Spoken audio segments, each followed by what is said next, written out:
Good morning students. Are के science PG college Karwad के द्वारा संचालित ऑनलाइन क्लासेज में मैं गिरिराज सिंघाटिया आप सभी छात्र छात्राओं का स्वागत करता हूं।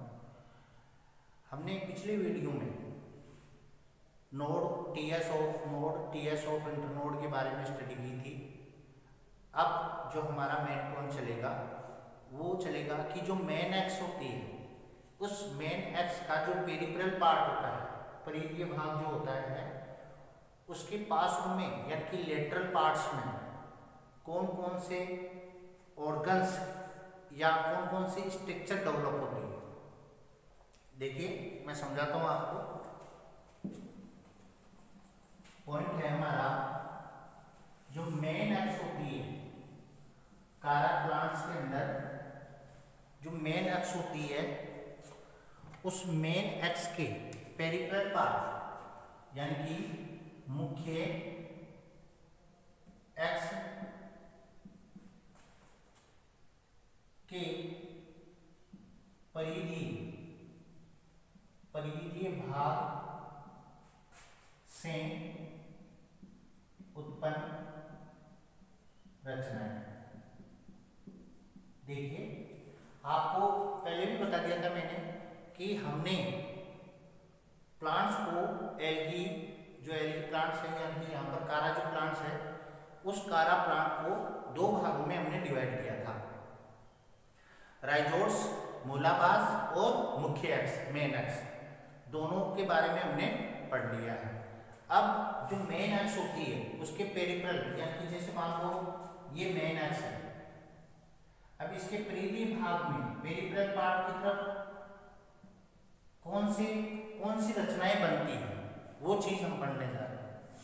तो सबसे पहले आती है branches of limit growth. Branches of limit growth सीमित वृद्धि की शाखाएं, सीमित वृद्धि की शाखाएं, ये यानी कि ब्रांचेस ऑफ लिमिटेड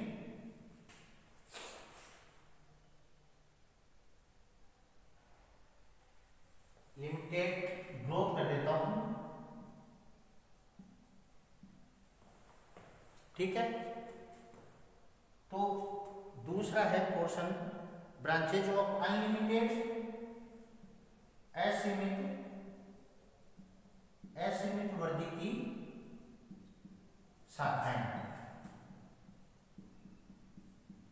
तो यह क्या आ जाएगी,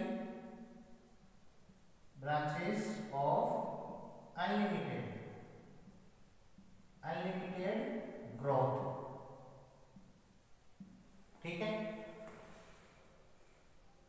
तीसरा आ जाएगा यहां पर स्टिपुलोट्स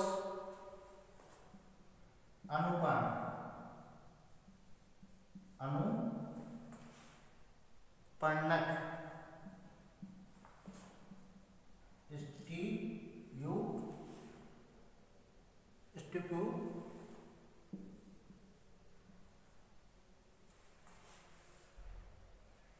लॉर्ड्स,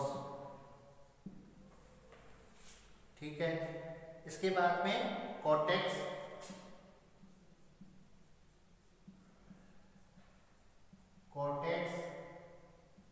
वलपुट, ये आपके 4 पॉइंट हैं, 2, 3 और 4।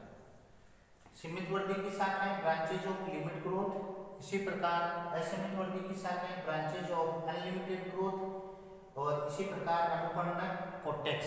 ये 4 पॉइंट आपके जो है मुख्य अक्ष के परिधीय भाग से उत्पन्न रचनाएं हैं। ये स्ट्रक्चर है जो आपको मैंने बता दी है, जिसे ये मेन एक्स होता है इसके पेरिफेरल पार्ट पर डेवलप होती है, ये आपको ध्यान रखना है, ठीक है। आगे हम बात करते हैं। सबसे पहले ब्रांचेज ऑफ अनलिमिटेड ग्रोथ, पहला पॉइंट चलेगा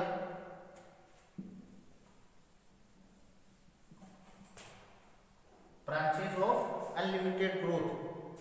देखो सबसे पहले बात करें हम, ये एक तो जो मेन अक्ष होती है इसके एक जगह चक्कर के रूप में पाई जाती है, आपको ध्यान रखना है। यहाँ पर एक चक्र, एक साइकिल के रूप में यहाँ पर पाई जाती है ऐसे, ठीक है। तो यहाँ लिख देते हैं पर्व संधि के इससे चक्री रूप में, पर्व संधि यानी कि नोड, जो मेन अक्ष का नोड होता है, नोड पर चक्री रूप में, ठीक है। दूसरा पोर्शन है, इन्हें हम क्या बोलते हैं, प्राइमरी लेटरल्स या लीव्स बोलते हैं। प्राथमिक पर्णक आप कह सकते हो, प्राथमिक पर्णक भी आप कहोगे इसे, या प्राथमिक पार्श्वी शाखाएं, प्राइमरी लेटरल्स लीव, प्राथमिक पार्श्वी पर्ण, प्राइमरी लेटरल लीव्स। दूसरा पॉइंट है,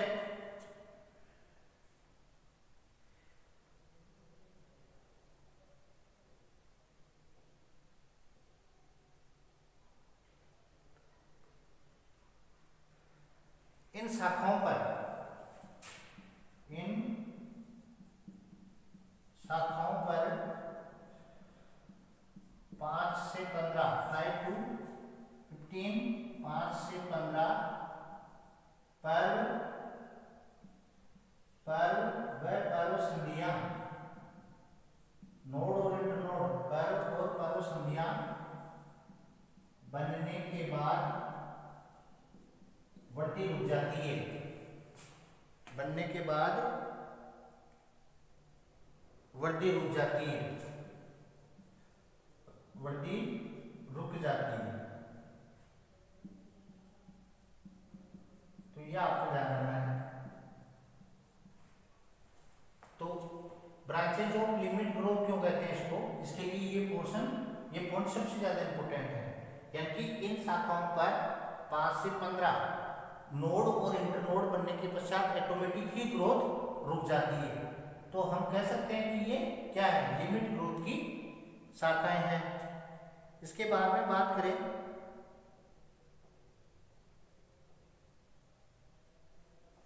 सीमित वृद्धि की,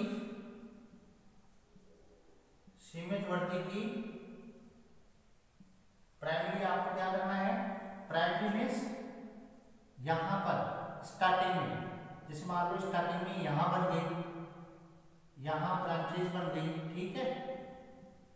अब यहां से एक आगे और बन रही है, यहां ऐसे समझना इस चीज को, ऐसे, ठीक है ना। एक तो ये तो होगी आपकी प्राइमरी लेटरल लीव्स बोलोगे आप उनको, और इसके बाद में यहां से आगे बढ़ेगी तो सेकेंडरी लेटरल लीव्स बोलोगे आप इसको। ये secondary leaves, secondary lateral leaves आएगी ये, यानी कि द्वितीयक। तो आगे देखते हैं, सीमित वृद्धि की शाखाओं की पर्व संधियों पर, सीमित वृद्धि की शाखाओं की पर्व संधियों पर,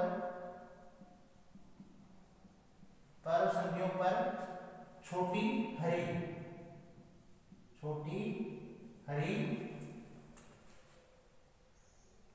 एक कोशिक, एक कोशिक द्वितीयक पार्श्विक लीव्स पर्ण बनती है। तो आपको ध्यान रखना है, प्राइमरी कैसे बनेगी, सेकेंडरी कैसे बनेगी। प्राइमरी तो यहां बनेगी जो है प्राइमरी, फिर प्राइमरी से आगे अगर कोई बन रही है, प्राइमरी से आगे चलकर अगर कोई बन रही है तो उसे आप सेकेंडरी पार्श्विक या सेकेंडरी लेटरल लीव्स के नाम से बताओगे, ठीक है ना। यह आपको ध्यान रखना है। इसके बाद में बात करें हम डायग्राम में देख लेते हैं, डायग्राम बना लेते हैं, उसमें हम समझ लेते हैं ये सारी चीजें। वैसे तो समझा दी। अब सेकंड पे चलें। Second, branches of unlimited growth.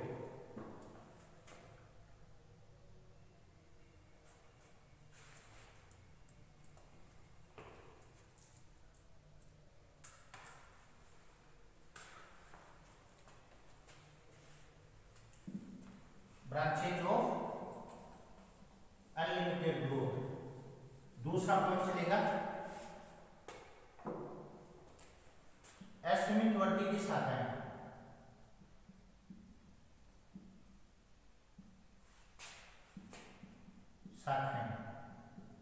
तो क्या आ जाएगी?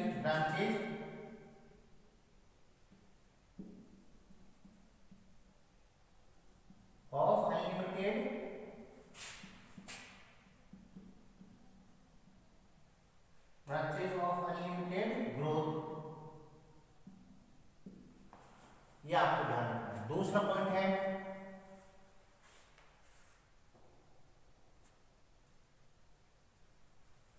मुख्य एक्स मैनेज मुख्य एक्स की पर्व संधि, मुख्य एक्स की पर्व संधि से एक या अधिक शाखाएं निकलती है।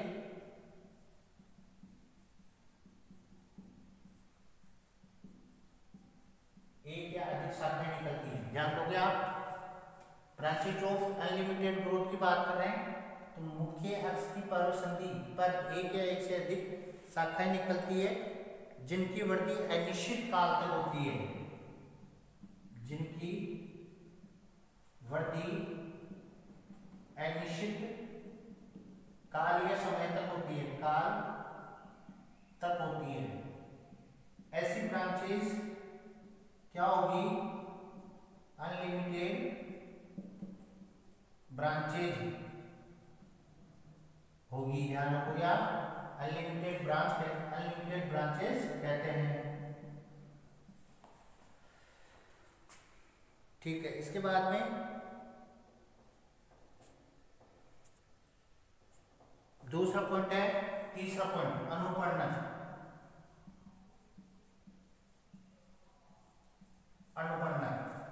जिसे क्या बोल रहे हैं? स्टिपुलोड्स।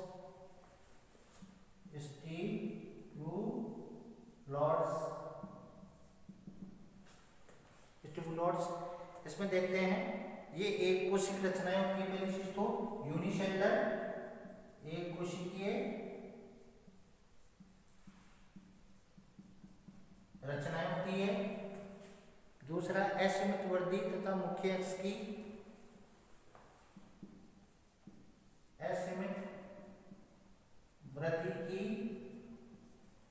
असीमित वृद्धि की तथा आधारित पर्व संधियों पर पाई जाती है। शाखाएं व आधारीय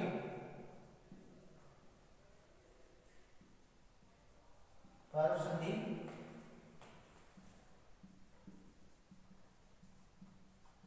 पर पाई जाती है। ये आपको ध्यान रखना है। यानी अनलिमिटेड ग्रोथ की जो ब्रांचेस होती है वहां पे और बेसल जो नोड्स होते हैं वहां पर, ये दोनों प्रेजेंट होती है अनुपर्णन। ये आपको ध्यान रखना है। ठीक है। आगे बात करें बलपुट या कॉर्टेक्स की बात करते हैं हम लोग।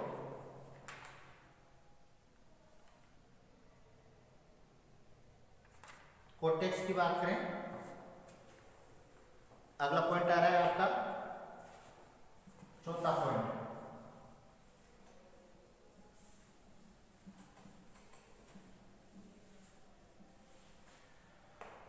देखो स्टूडेंट्स, आप जो पढ़ रहे हो वो स्ट्रक्चर पढ़ रहे हो, तो अभी एक बार स्ट्रक्चर को अपन पूरा बना देंगे।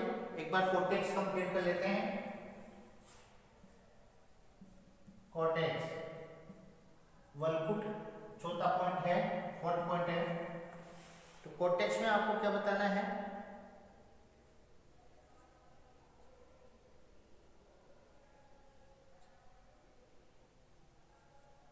देखो, वलपुटी कोशिकाएं, कॉर्टिकल सेल्स वलकुटी कोशिकाएं, वलकुटी कोशिकाएं वलकुटी तंतुओं की, वलकुटी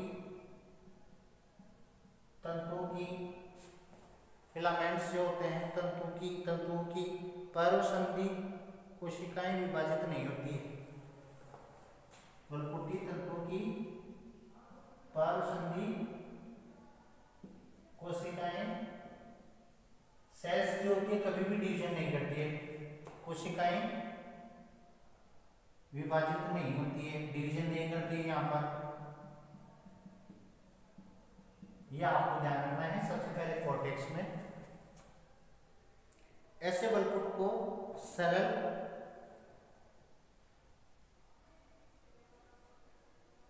वलिक, ऐसे वलकुट को सरल वलिक वलकुट कहते हैं, जो कभी सेल्स डिवीजन करती ही नहीं है। ठीक है। अब वलकुटी तंतुओं की पारोसंधि कोशिकाओं में वलकुटी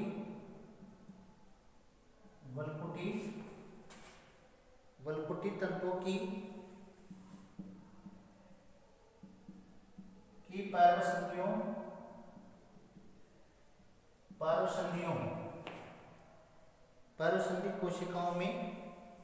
पारोसंधि कोशिकाओं में पार्श्व विभाजन होता है, लेटरल डिवीजन पाया जाता है। यहाँ पे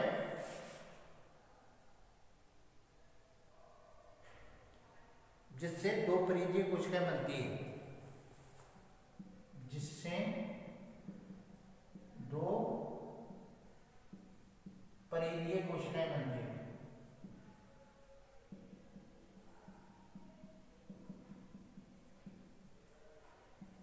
पेरिफेरल सेल्स बनती है।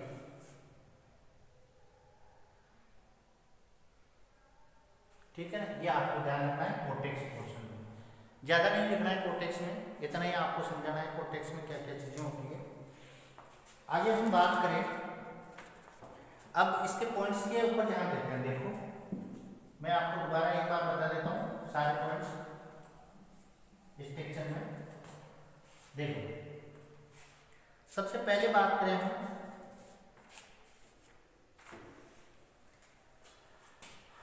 Plant structure. अब प्लांट स्ट्रक्चर को दो भागों में डिवाइड किया गया है। एक तो राइजोम्स,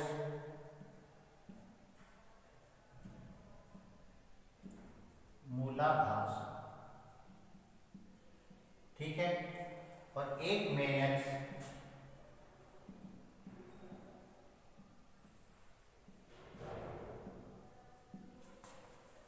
ठीक है ना, राइजोट्स और एक हो गया आपका मुख्य शाखा।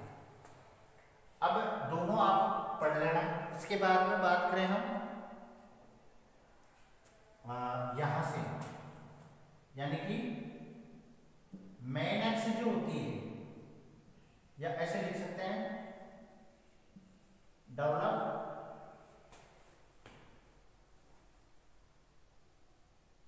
Structure of main x. तो यहां पर मेन एक्स में कौन कौन सी होती है? सबसे पहले अनलिमिटेड या limit,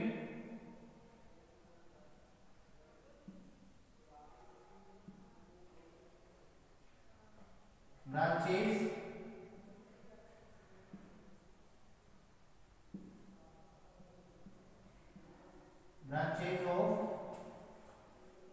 branches of limited growth। Clear? कौन सी आया? Develop structure of the main x, या हम ये कह सकते हैं develop structure of peripheral main x.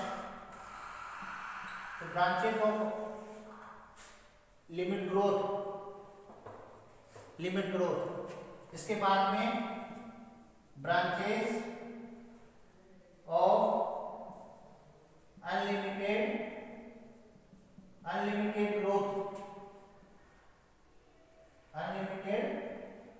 Growth. Third है स्टिप्यूलॉट्स और लास्ट में है कॉर्टेक्स। ये आपको ध्यान रखना है, ठीक है ना। तो प्लांट स्ट्रक्चर कारा की प्लांट स्ट्रक्चर में आपको ये पॉइंट्स हैं जो मेन राइजोट्स है, मेनेक्स है। इसके बाद में दूसरा थर्ड पॉइंट आएगा आपका develop structure and the peripheral part of मेनेक्स। इसको 4 भागों में डिवाइड किया गया है, तो आपको ध्यान रखना है ब्रांचेज ऑफ अनलिमिटेड ग्रोथ और ब्रांचेज ऑफ लिमिटेड ग्रोथ और स्टिपुलोट्स और कॉर्टेक्स। ये आपको 3-4 पॉइंट जो है आपके ये क्लियर हो रहे हैं। इसके बाद में हम जो है कारा में सेल स्ट्रक्चर के बारे में स्टडी करेंगे। कारा की सेल स्ट्रक्चर क्या होती है उसके बारे में आप मेन जो पॉइंट्स हैं वो आप क्लियर कर लेना बुक से। सेकंड जो है इसमें जो मेन इंपॉर्टेंट पार्ट है कारा का, जो मेन इंपॉर्टेंट पार्ट है वो है रिप्रोडक्शन। आपको ध्यान रखना है कारा के अंदर वेजिटेटिव और सेक्सुअल रिप्रोडक्शन प्रेजेंट होता है। वेजिटेटिव मीन्स मतलब कायिक जनन, और एक दूसरा आपका जो है वो है आपका सेक्सुअल रिप्रोडक्शन। यहाँ पर एसेक्सुअल रिप्रोडक्शन एब्सेंट होता है कारा में।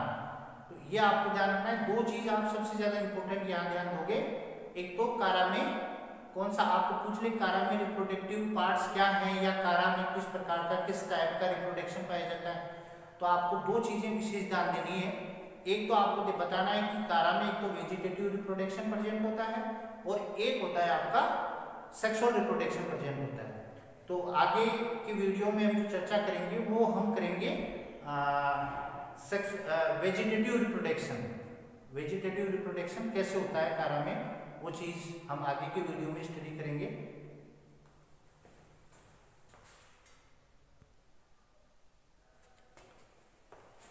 देखिए आगे हम चर्चा करेंगे रिप्रोडक्शन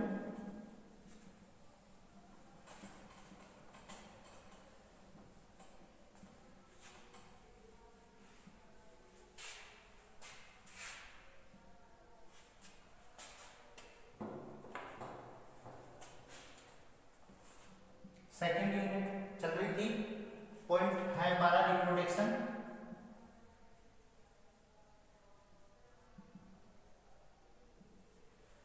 प्रजनन या जनन। देखो कारा में एक तो वेजिटेटिव जिसे हम बोलते हैं कायिक जनन, वेजिटेटिव व सेक्सुअल रिप्रोडक्शन प्रेजेंट होता है। सेक्सुअल रिप्रोडक्शन पाया जाता है, ये आपको ध्यान रखना है। तो कारा में ध्यान रखो कि कायिक और लैंगिक जनन पाया जाता है, ठीक है। अलैंगिक जनन नहीं पाया जाता है, अलैंगिक जनन यहाँ एब्सेंट होता है। इसके बाद में चर्चा करें हम लोग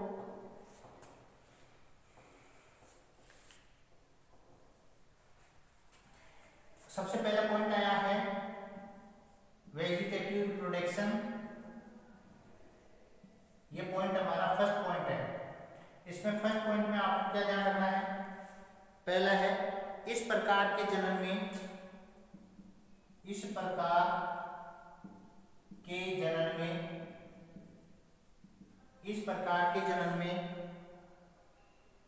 थैलस पर कई प्रकार की अतिवर्तियां बनती है। जनन में थैलस पर कई प्रकार की अतिवर्तियां से मतलब क्या है, आउटग्रोथ। कई प्रकार की अतिवर्तियां आउटग्रोथ बनती है, या आपको ध्यान रखना है कई प्रकार की अतिवर्तियां बनती है। ये आउटग्रोथ जो होती है, अतिवर्तियां जो होती है, ये आउटग्रोथ आगे चलकर नया पादप बनाती है,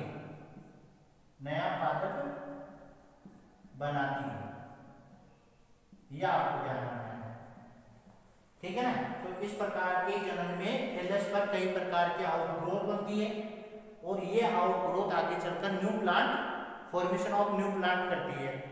तो सबसे पहले ये अतिवर्धियां कौन सी है आउटग्रोथ, तो हम कह सकते हैं कौन कौन सी अतिवर्धियों के द्वारा प्लांट्स बनते हैं। तो सबसे पहले स्टार्ट करते हैं हम लोग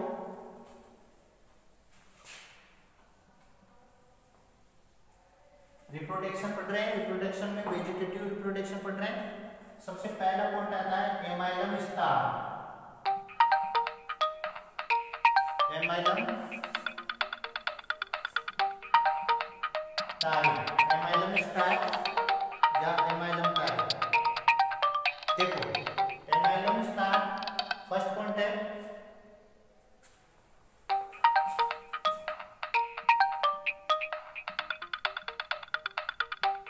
एमाइलम स्टार, ठीक है ना। तो एमाइलम स्टार फर्स्ट, सेकंड है बाइबल्ब्स,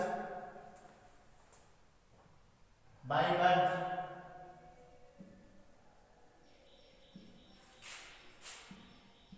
पत्र प्रकलिका हिंदी में बोलते हैं, पत्र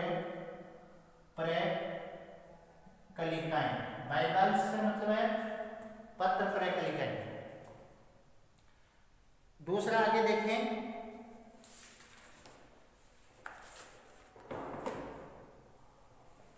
बाइबल्स,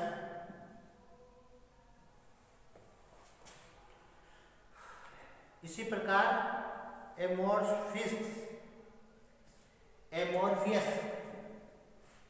हिंदी में बोलते हैं अनियमित पत्र प्रकलिकाएं, अनियमित पत्र प्रकलिकाएं,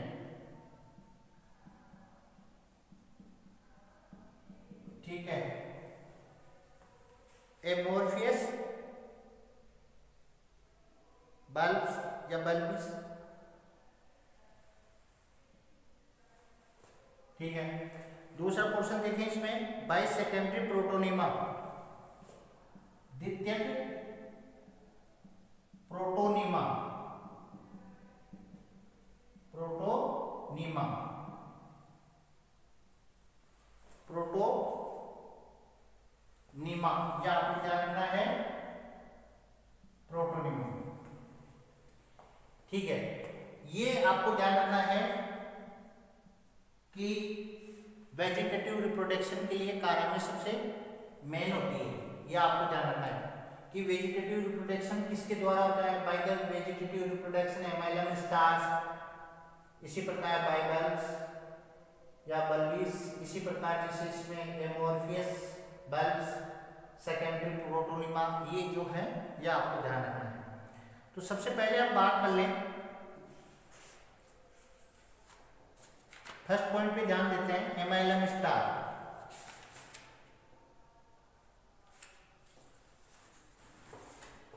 कारा में एमाइलम स्टार के द्वारा आपको रिप्रोडक्शन, वेजिटेटिव रिप्रोडक्शन देखना है। देखो सबसे पहले आपको क्या ध्यान रखना है, ये तारे जैसी रचना होती है। सबसे पहले तो स्टार स्ट्रक्चर होती है, ये तारेनुमा रचना होती है, यानी कि तारे के समान होती है। दूसरी चीज है यहाँ पर ये निचली पर्वसंधियों की कोशिकाओं, ये निचली पर्वसंधि, ये निचली पर्वसंधि की कोशिकाओं के समुच्चय से बनती है, समुच्चय से बनती है, ये आपको ध्यान रखना है।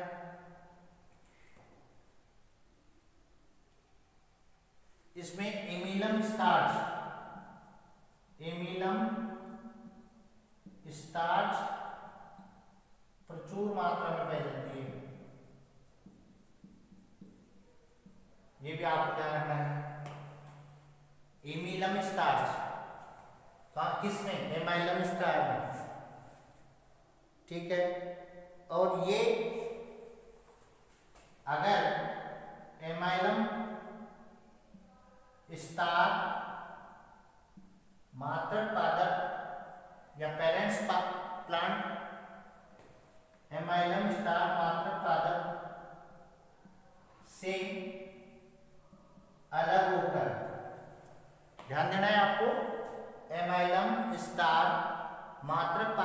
अलग होकर नया पादप सुकाय बनाती है। न्यू थैलस नया पादप सुकाय, तो आप यूं भी कह सकते हो न्यू प्लांट थैलस। तो यहां लिखना आप कि नया पादप सुकाय बनाती है, ठीक है ना। यह आपको ध्यान रखना है। कारा एग्जाम्पल लिख देना इसमें, कारा स्टी ली जेरा, यह आपको ध्यान रखना है। कारा स्टी ली जेरा प्लांट्स में ऐसा होता है, ठीक है। तो जैसे मैं बताऊं आपको, जैसे मान लो कि यहां पर ये इंटरनोड है, इंटरनोड है। अब यहां पर क्या करते हैं, स्टारनुमा आकृति बनती है। तो यही होती है आपकी, ये ध्यान रखना, निचली पर्व संधि से बनती है। यहाँ की जो इंटरनोड्स होती है उस सेल्स का ग्रुप है यहाँ पर। तो पूछ लेते हैं कई बार कि भाई जो amylum star, formation of amylum star, तो आपको बताना है कि एमाइलम स्टार जो होता है वो पर्व संधि की निचली कोशिकाओं का एक ग्रुप्स होता है, समुच्चय होता है। उस ग्रुप्स के द्वारा एमाइलम स्टार का निर्माण होता है। एमाइलम स्टार के अंदर एनिमल यानी कि एमिलम स्टार्च बहुत ज्यादा मात्रा में पाई जाती है। यानी कि यहाँ मतलब क्या है कि यहाँ पर फूड स्टोरेज इंपोर्टेंट पार्ट है ये, यानी कि भोजन संचय का इंपोर्टेंट पार्ट है, जो कि एक चिरकालिक के नाम से भी जानते हैं इसको। लंबे टाइम तक ये पौधे को जो है लंबे समय तक सुरक्षित रखने का काम भी करती है। यानी कि इसके द्वारा जब अनुकूल एडिक्टिव या जब कंडीशन आ जाती है, तब फेरेबल जो कंडीशन आ जाती है उसके अंदर न्यू प्लांट का निर्माण भी ये कर लेती है। यह आपको ध्यान रखना है। इसके बाद में आता है पत्र प्रकलिकाएं। यह आपका फर्स्ट पॉइंट कंप्लीट हो गया।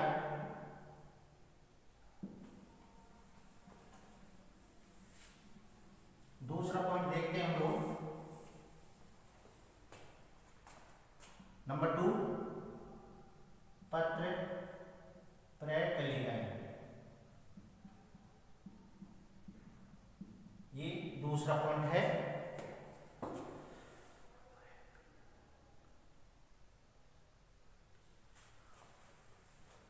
बाय बल्ब्स, बल्बीज भी बोल सकते हो, बल्ब्स भी बोल सकते हो। पत्र प्रकलिकाएं, देखो पत्र प्रकलिकाएं सूक्ष्म पत्र प्रकलिकाएं, एक तो सूक्ष्म बॉल यानी कि गेंदनुमा, सूक्ष्म गेंदनुमा कंद के समान, कंद ट्यूबवेल लाइक कंद के समान रचना है। ये पहली चीज आपको ध्यान रखनी है, ठीक है। दूसरी चीज हम बात करें, ये चिरकालिक अंगों के रूप में कार्य करती है। ये चिरकालिक मतलब लंबे समय तक चिरकालिक अंग के रूप में कार्य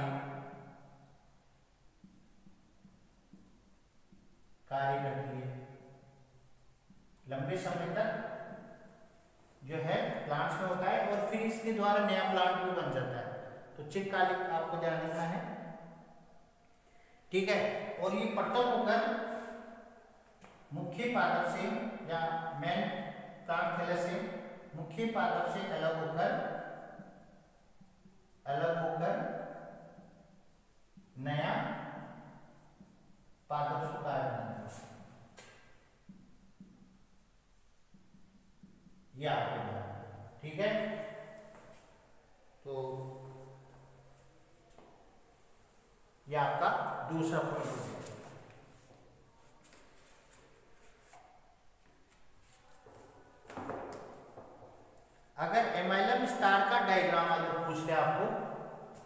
एमाइलम स्टार में आपको डायग्राम बनाना है, जैसे ऐसे सिंपल सा एक आप डायग्राम बना देना, तारे जैसा, स्टार जैसा आपको डायग्राम बना देना है।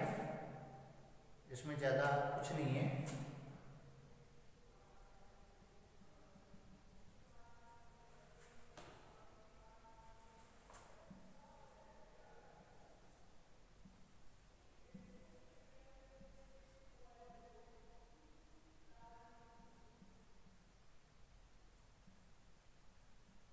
ऐसे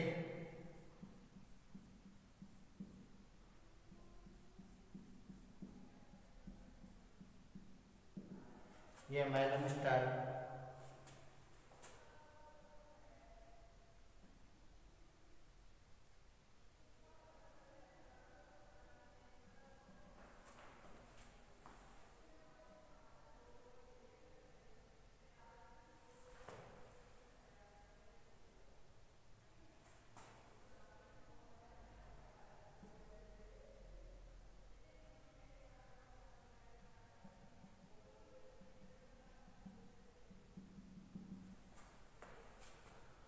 एक क्या और बना दो,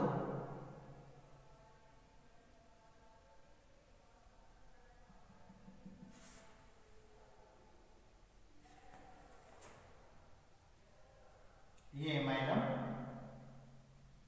स्टार, स्टार, ठीक है, एमाइलम स्टार।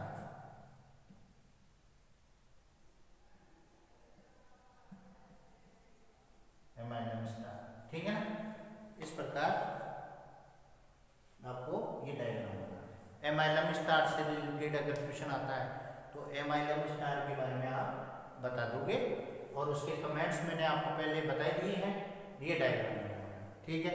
इसके बाद में एमोर्फस या एमोर्फियस बल्ब, थर्ड पॉइंट, अनियमित पत्र प्रैक्लिका।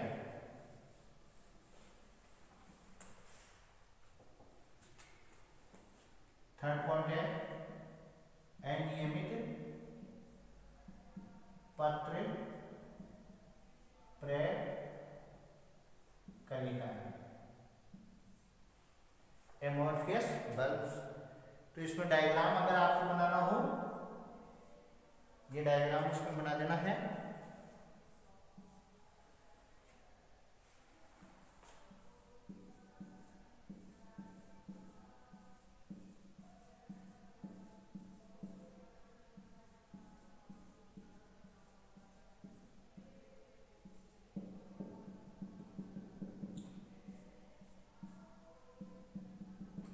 ये डायग्राम बना देना है, ठीक है ना। एमोर्फियस अनियमित, एमोर्फियस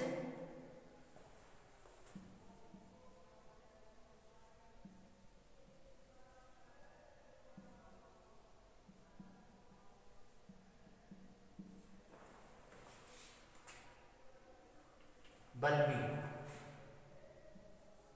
ठीक है ना। ये आपको बनाना है, ये डायग्राम आपको इसमें बना देना है। कमेंट्स की बात करें, मूलाभास की निचली पैरव संधियों, क्या लिखोगे इसमें, मूलाभास की निचली पैरव संधियों,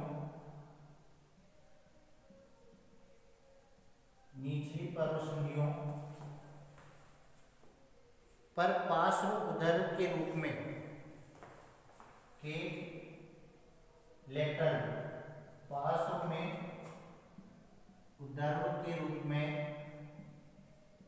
लेटरल पार्श्व उदर के रूप में अनेक खाद्य पदार्थों से भरी, अनेक खाद्य पदार्थों से भरी रचनाएं क्या कहलाती है, एमोर्फियस बल्ब्स। यानी कि आपको ध्यान रखना है कि बड़ी रचनाओं को क्या कहते हैं, अनियमित पत्र प्रैक्लिका है।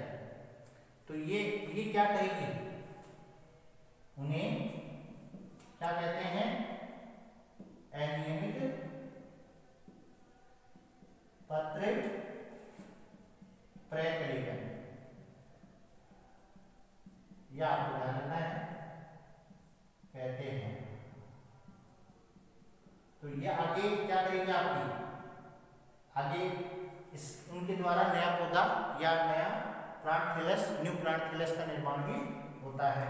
यह आपको ध्यान रखना है, न्यू प्लांट थैलस का निर्माण। ठीक है ना? तो इसके द्वारा भी रिप्रोडक्शन हो गया। इसके बाद में बाय सेकेंडरी प्रोटोनिमा, चौथा पॉइंट।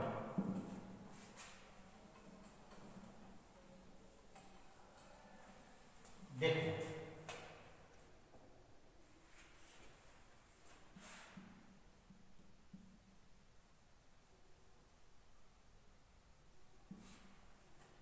बाय सेकेंडरी प्रोटोनिमा, द्वितीयक प्रोटोनिमा द्वारा, द्वितीयक प्रोटोनिमा द्वारा। यह आगे का पॉइंट है। देखो जब पादप ओल्ड हो जाता है, जीर्ण पादप, जीर्ण पौधों, ओल्ड प्लांट, जीर्ण पौधों की सजीव पर्व संधियां, लिविंग की लिविंग पर्व संधियों का मतलब नोड, ध्यान रखना। जीर्ण पौधों की लिविंग पर्व संधियों,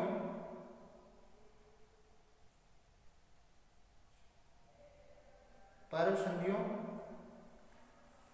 पर्व संधियों का मतलब लिविंग नोड, पर्व संधियों कोमा मुख्य अक्ष की निचली पर्व संधियों तथा मुख्य अक्ष की निचली पर्व संधियों, पर्व संधियों तथा प्राथमिक प्रोटोनिमा की पर्व संधि तथा प्राइमरी प्रोटोनिमा नोड, प्राथमिक प्रोटोनिमा की पर्व संधियों से अपस्थानिक शाखाएं विकसित होती है, से एडवांस्ड रूट्स से अपस्थानिक शाखाएं उत्पन्न होती है, एडवांस्ड ब्रांचेस विकसित होती है। इन्हें क्या कहते हैं? Secondary protonema. यह आपको ध्यान रखना है, सेकेंडरी प्रोटोनिमा ये होते हैं। ठीक है? और इनकी पर्व संधियों से, इनकी जो पर्व संधियां होती है नोड से न्यू प्लांट या डेवलप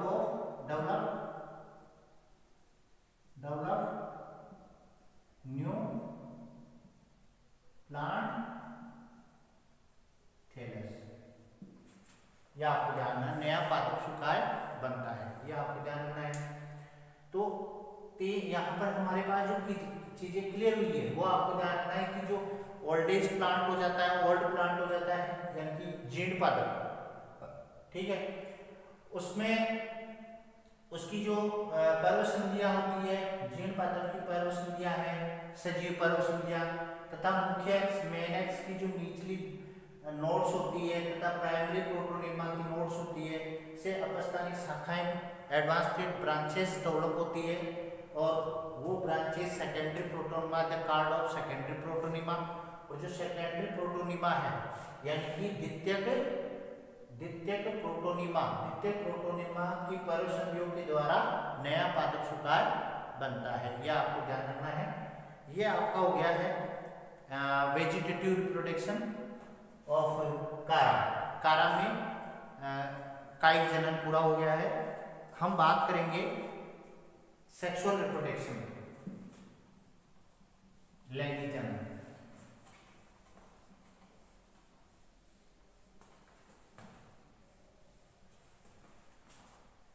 देखिए,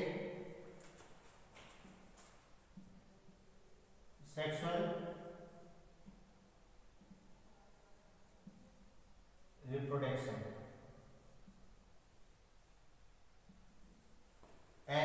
लैंगिक जनन, क्योंकि एसेक्सुअल रिप्रोडक्शन में एब्सेंट होता है ये। देखिए भाई, देखो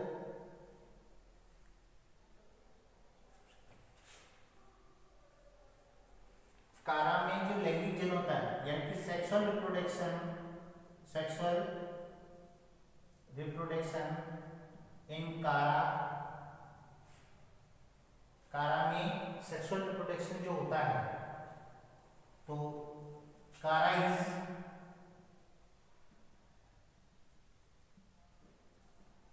oogamous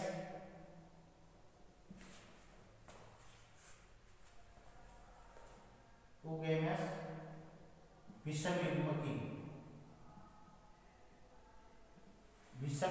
लिख देता हूं। विषम युग्मकी प्रकार का होता है, यानी कि विषम युग्मकी प्रकार का होता है। कारा में लैंगिक जनन विषम युग्मकी प्रकार का होता है।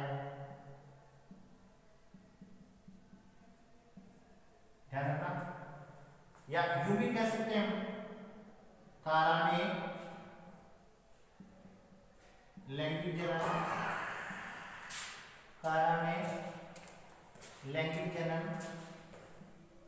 oogamous, कारा में लैंगिक जनन विषम युग्मकी oogamous टाइप्स, विषम युग्मकी प्रकार का होता है।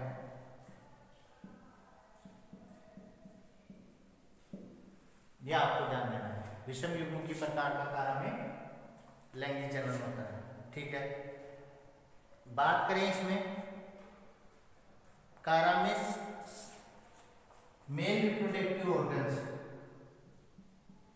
कारा में मेल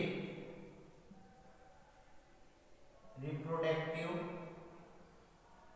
अगर ऑर्गन्स की बात की जाए,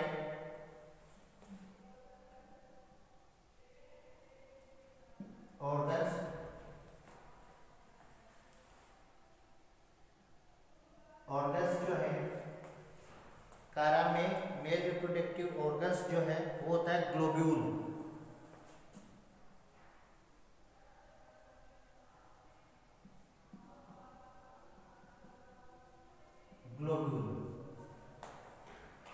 यानी कि नरजननांग।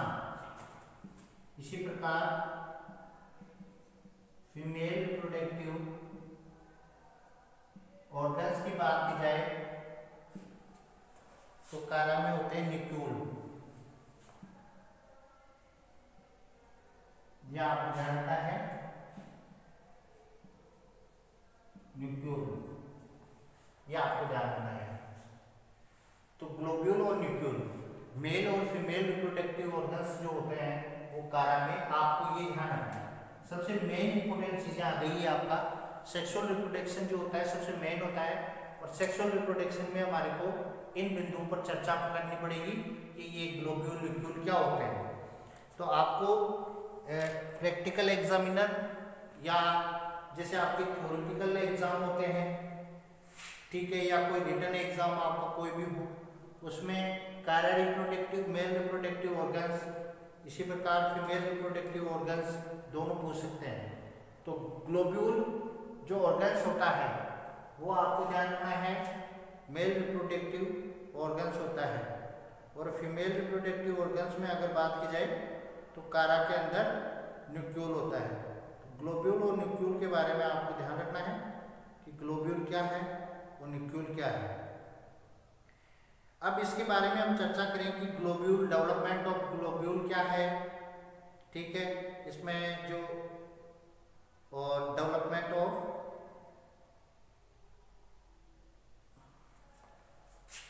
दोनों के बारे में हम चर्चा करेंगे।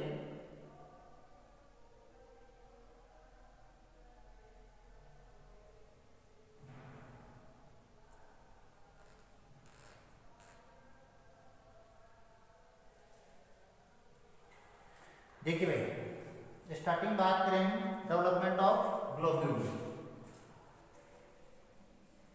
मेल प्रोटेक्टिव ऑर्गन चल रहा है पॉइंट आगे, ठीक है। यहां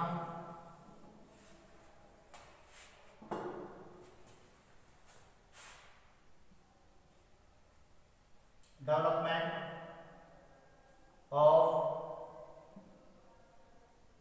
ग्लोब्यूल,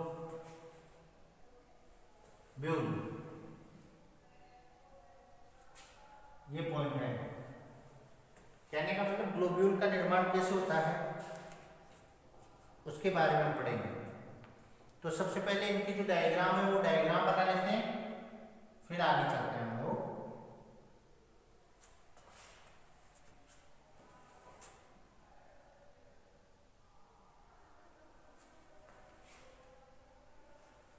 ये सबसे पहले जो बना रहे हैं हम लोग, ये डेवलपमेंट से रिलेटेड जो है डायग्राम है।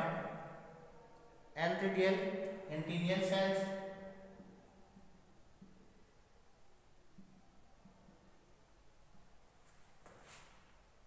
Antheridial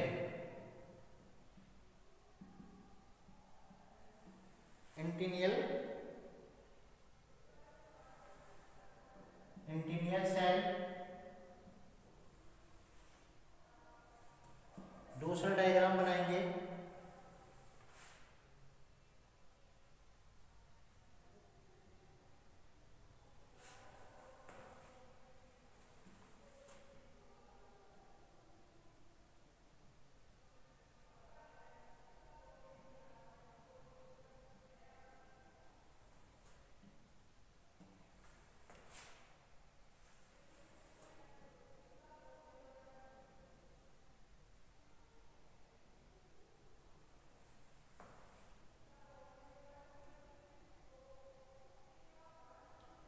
nodal cells, antheridial mother sales,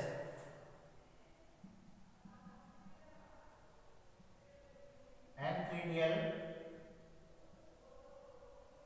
mother cells, antheridial mother cells से इसी प्रकार नोडल सेल,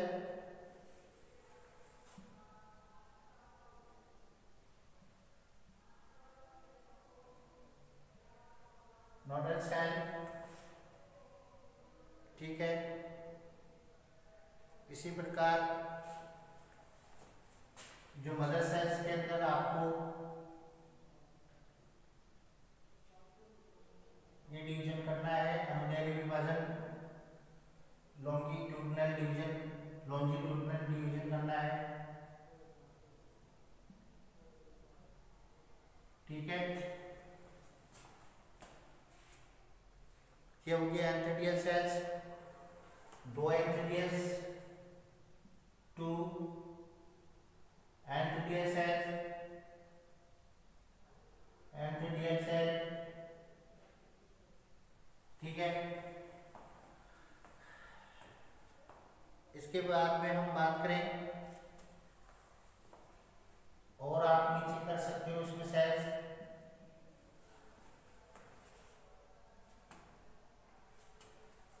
फिर आगे आपको डिवीजन करना है। तो आपको टोटल 4 क्वाड्रेंट पोजीशन आपको लानी है। एक क्वाड्रेंट पोजीशन आ गई है,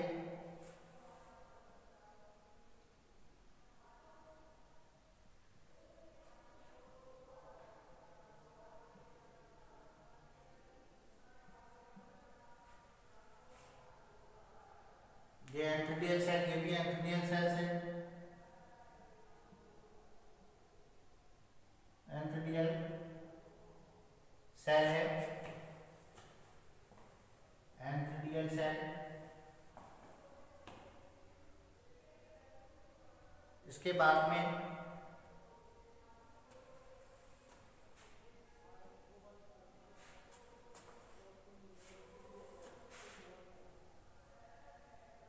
टोटल जो सेल्स है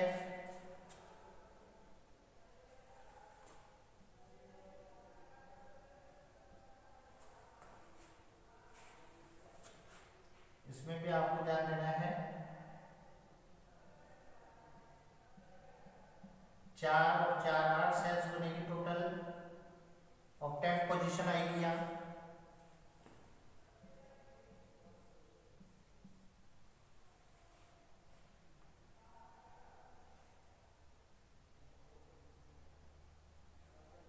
और लास्ट में जो आपका डायग्राम है वो ये वाला बड़ा वाला डायग्राम बना देना, ज्यादा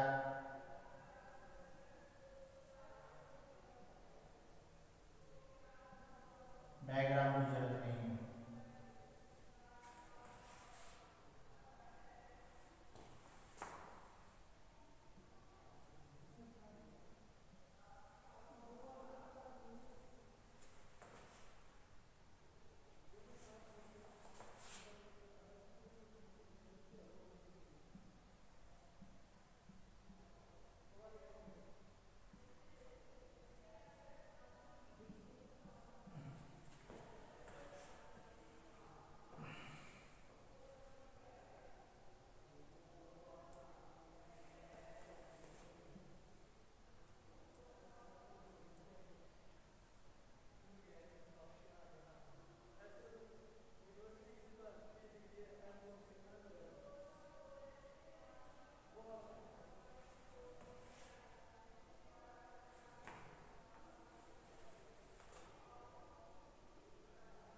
इसके बीच में आप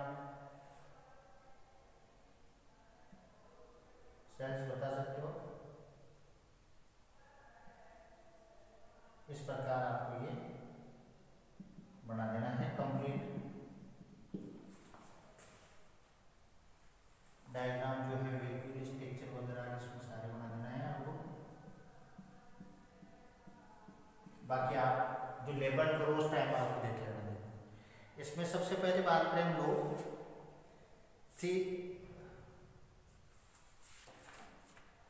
सबसे पहले बात करें हम लोग सिल्क सेल्स,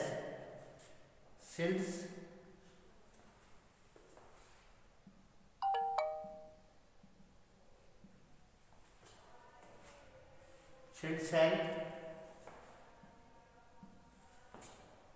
दूसरी बात करें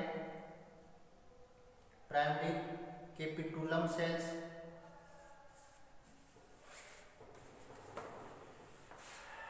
ये तो गई आपकी पेडिकल सेल।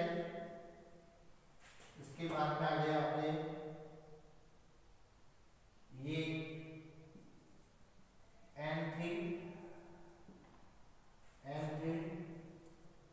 N3DL फिलामेंट्स, ठीक है। उसके बाद में यहाँ बात करें प्राइमरी कैपिटुलम सेल्स, ठीक है।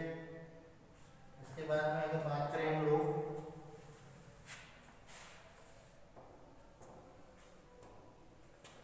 पेडिकल सेल्स, ये है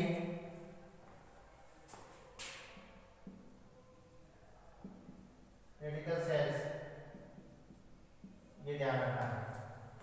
इस प्रकार डेवलपमेंट में ये सारी चीज आपको बतानी पड़ेगी। सबसे पहले तो डायग्राम, ये आपको डायग्राम बनाने हैं। अब इसमें ये कैसे होगा, ये सारी चीजें हम देखें तो सबसे पहले यहाँ एंथीडियल सेल्स है। एंथीडियल सेल्स में आगे अनुप्रस्थ विभाजन हो रहा है तो नोडल सेल्स बन रही है, रेगुलर नोडल सेल्स बन रही है, ठीक है। और यहाँ पर जो एंथीडियल मदर सेल्स है इसमें अनुदैर्घ्य विभाजन हुआ 2 एंथीडियल सेल्स बन गई, या 2 बन गई, 2 से 4 बन गई, 4 से 10 8 बन गई, ठीक है। 8 की जो इसमें 3 परतें बनती है, तीनों परतों में आपको ध्यान रखना है कि ये सबसे पहले सिल्क सेल्स बन जाती है, ठीक है। फिर इसके बाद में एंथीडियल सेल्स, कैपिटुलम सेल्स, ये सारी जो होती है उन्हीं 3 जो मेन इंपोर्टेंट लेयर होते हैं उनके द्वारा बनती है। मतलब आपको ये जानना है कि बाहर वाली तो जो 4 होती है, 4 आगे चलकर